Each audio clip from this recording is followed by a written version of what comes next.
The rain was relentless, pounding against my car as I navigated the dark highway. I had been at a business meeting that ran late, and my usual unease about driving after dark was magnified by the storm. The road was almost deserted, save for the occasional car that sped by, its headlights barely penetrating the downpour. Generally, I refrained from driving in the dark, but that night I had no choice. Raindrops clashed hard against the windscreen as milestones flashed by the windows.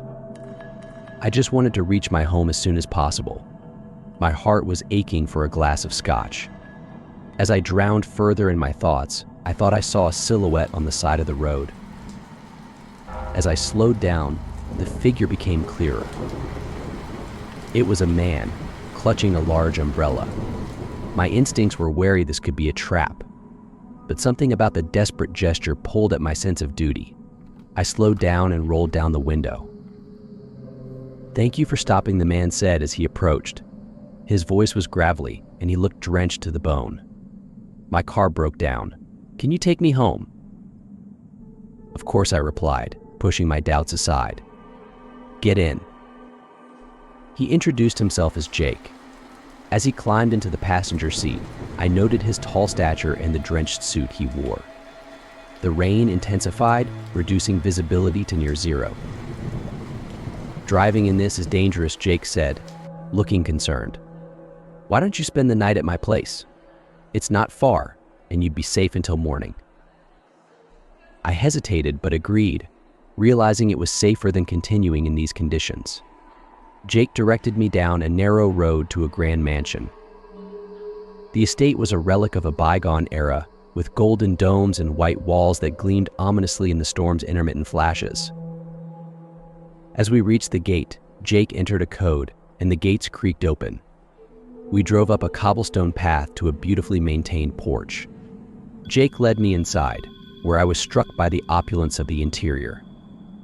The drawing room was a lavish space with white couches, claret armchairs, and portraits of ancestors hanging on the walls. The grandeur was impressive, but also slightly intimidating. Jake offered me a drink, and we settled down. He poured a scotch from a bottle he claimed was 20 years old. As we drank, I was curious about the mansion's history. "This house has been in my family for over a century," Jake began. "My great-grandfather built it. He was a landholder, but he wasn't as kind as he seemed."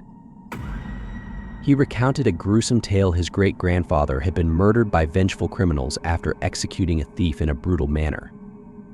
The criminals had attacked the mansion, killing him, and his body was never found.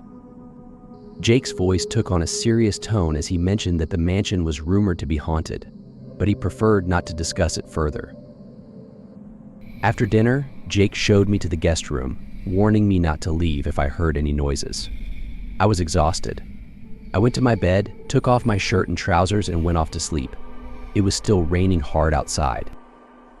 It must have been around 3 a.m. that I heard loud raps on the bedroom door. It took me a moment to regain my senses. The knocking continued. While saying, "I am coming," in a loud voice, I got down from my bed. I switched on the bed lamp and walked up to the door, still groggy. The knocking continued. I assumed it must be Jake in some kind of emergency. I opened it, but there was no one there. The cold air rushed in, making me shiver. I descended the stairs and discovered the front door ajar, the darkness outside pierced by intermittent lightning. Arming myself with a tire iron from my car, I stepped outside into the storm. Through the torrential rain and the occasional flash of lightning, I saw a figure near the gate. I ran, but when I reached the spot, the figure had vanished. The lightning revealing Jake, holding a shovel and standing beside a freshly dug ditch. "Jake, what's going on?" I called out. Jake turned, his eyes filled with a disturbing intensity.